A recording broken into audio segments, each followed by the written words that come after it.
The Resistance Universe is a series of interrelated miniseries published by AWA. It began in 2020, and currently there are 8 different miniseries, with the 9th planned for early 2024. AWA, which stands for Artists, Writers, and Artisans, was a company established in 2018 by former Marvel publisher Bill Jemas, former Marvel editor-in-chief Axel Alonso, and John Miller, a former CEO of both News Corp and America Online. They are funded by venture capitalists, and the focus of the company is on multimedia properties. So presumably, publishing comics is the proof of concept portion of the business, with the main goal being to negotiate licensing deals for TV, movies, and video games. Nowadays, that's not an unusual business model. One of the early ideas proposed by Alonso was a shared superhero universe.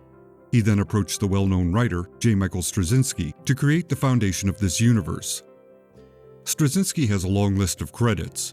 Possibly his best creation was the TV series Babylon 5. Somehow, despite a low budget and shifting networks, he managed to create a 5-season science fiction epic that ended on its own terms. Since then, Straczynski has applied these universe-building skills to the comic book series Rising Stars and Supreme Power, and to the Netflix series Sense8, which he co-created with the Wachowskis. So, Straczynski was a pretty safe choice to create a new superhero-based universe.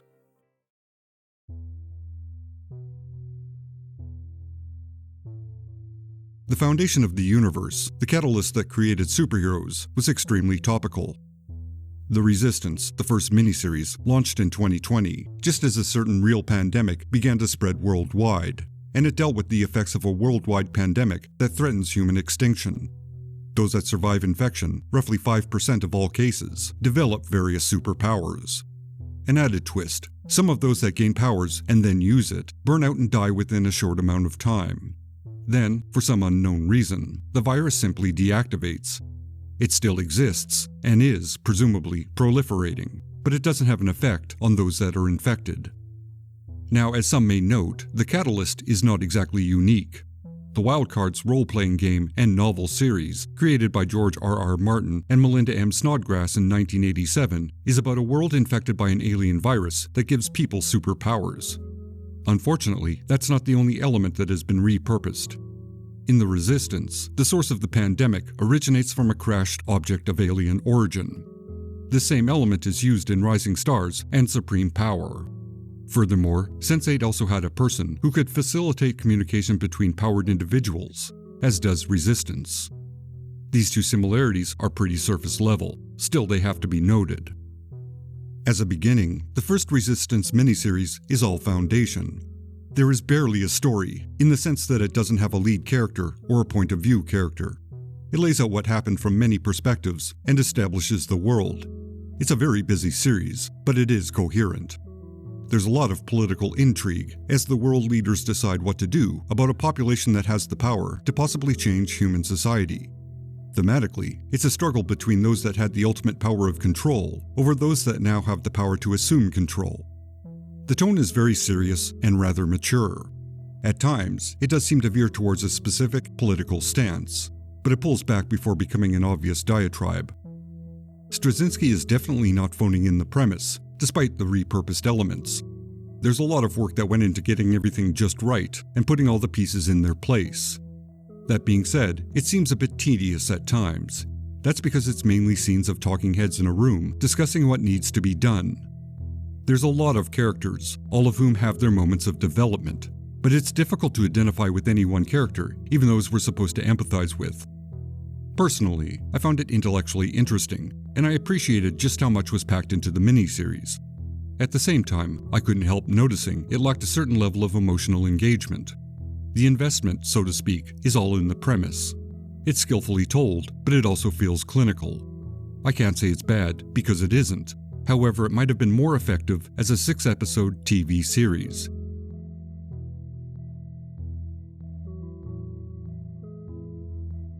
E-Ratic was the second series in the Resistance universe. It's radically different in tone than the Resistance, and, getting to the point immediately, it's a terrible knockoff of Spider-Man. It's not even a subtle copy.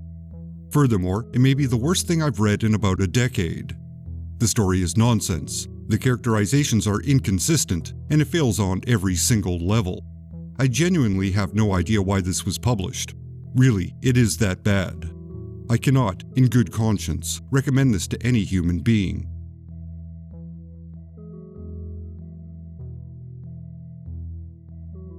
This one-shot focuses on 5 different characters. The first is psychologically unbalanced, the second is dangerous, the third is a ghost, the fourth is someone looking for a place to call home, and the fifth is godlike. So overall, it's establishing the many ways powers can manifest, not to mention the effect those powers might have on specific individuals. This one-shot is exactly what was missing from the first Resistance miniseries. It focuses directly on individuals and fleshes them out. The stories are brief, but concise. Again, it reads like foundational material, but with characters one can identify with.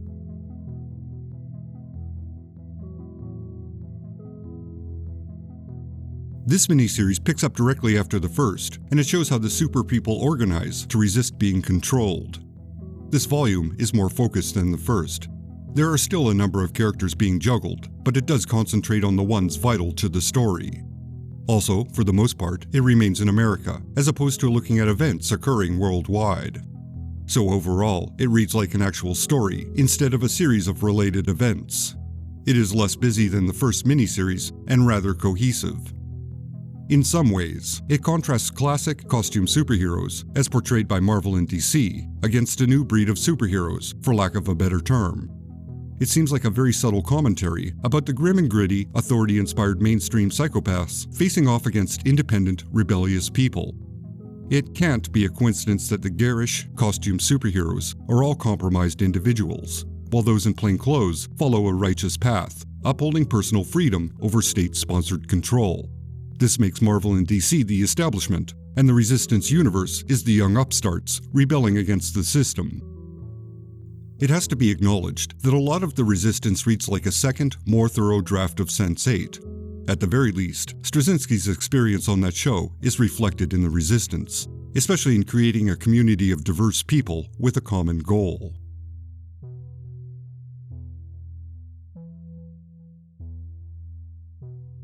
The story is about Emily Kai, a person classified as a moth. A moth is someone with a dormant power. They have no idea what that power might be, but they do know once they activate it, they will die within 6 months. This miniseries follows Emily's choice to activate her power, how it manifests, and the good she brings to the world in a limited amount of time. As a side story, it is, once again, a very humanizing look at someone within the universe. There's some good character beats and a hopeful, positive message that pulls back just enough to avoid getting too sentimental. Unfortunately, Straczynski heavily borrows from Rising Stars at the end of this story. Specifically, he repeats the first law of thermodynamics. Energy cannot be created or destroyed. Logically, it does make sense this would be the case. But having used this in a prior completed story, it does seem like an area he should have avoided, so reviewers like myself don't point out the same plot beat in 2 different stories. This miniseries also gives off a slight The Wicked and the Divine vibe. Moths are media sensations who do interviews and tours. They are superstars with a limited lifespan, just like the characters in The Wicked and the Divine. This is probably very unintentional, but I couldn't overlook the slight similarity.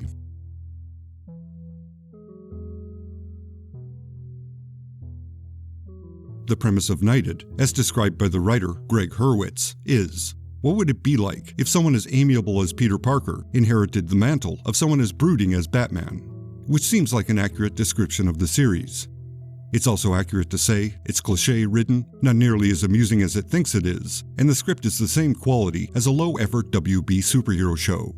The story and the character beats are so predictable, it's like an AI-written script by a program that only had 5 comics as a reference, and 2 of them were Archie comics from the 70s.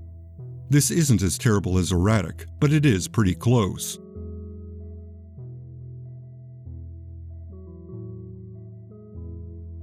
The Joneses looks at a family of superpowered individuals as they try to ethically use their power while remaining together as a cohesive family unit. For contrast, there is another similar family who use their powers for their own personal gain. As a series, it's the one that seems tuned into the overall theme of the Resistance universe. It name-checks a few developments that happen in the main series, and it acknowledges the challenges that super people face in this new environment. Again, it's not a story that's the worst thing ever, but it is rather predictable and a little bland. The personal conflicts of the main family are borderline melodramatic and formulaic. The ending itself is riddled with holes and lacks a certain level of logic.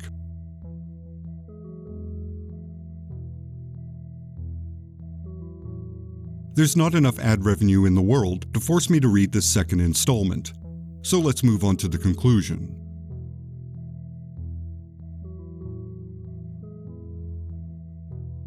It's difficult not to notice the similarities in the Resistance universe to at least 3 prior Straczynski projects.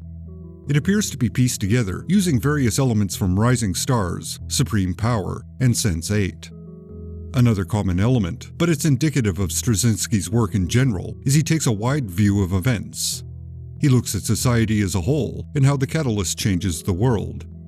There's a lot of chaos management, with realistic responses to unrealistic circumstances.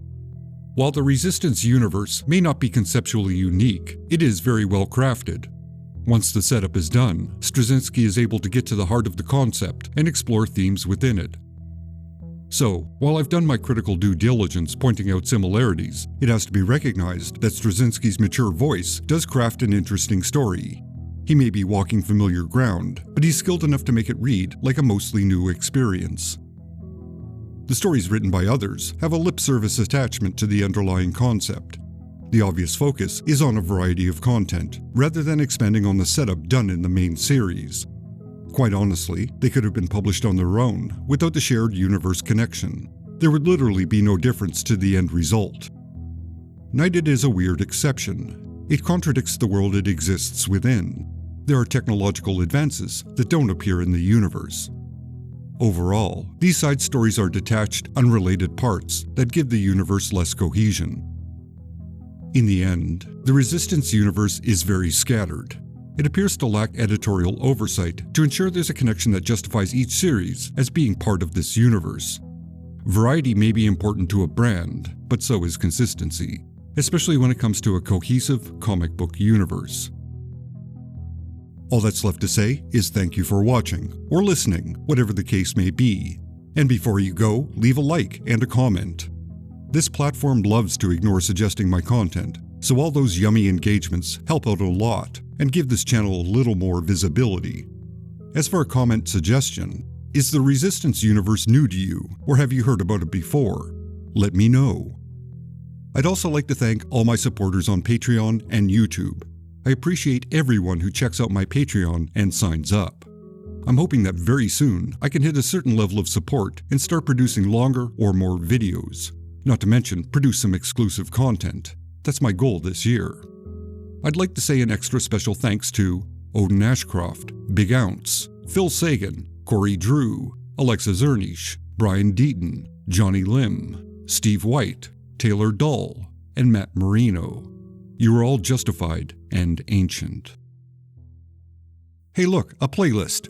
Check it out for a variety of fine video products.